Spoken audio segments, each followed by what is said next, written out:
Hi guys, today we're gonna go over my favorite everyday makeup routine.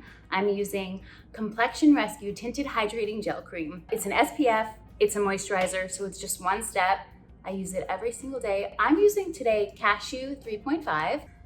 I like to put this everywhere. It's so light and it's so natural and it just gives me that great glow, so it doesn't really matter how you apply it because it just goes on so smooth and so easy.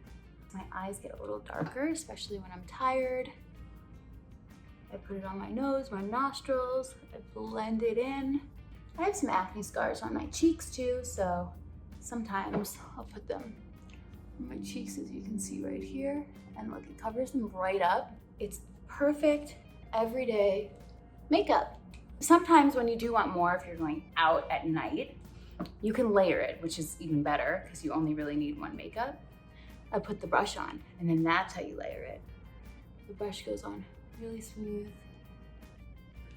Super hydrating. It feels clean. It doesn't feel cakey, which I love. And that's it. And then of course, you take your hair down and you're ready to go. That's all I need to do to leave the house.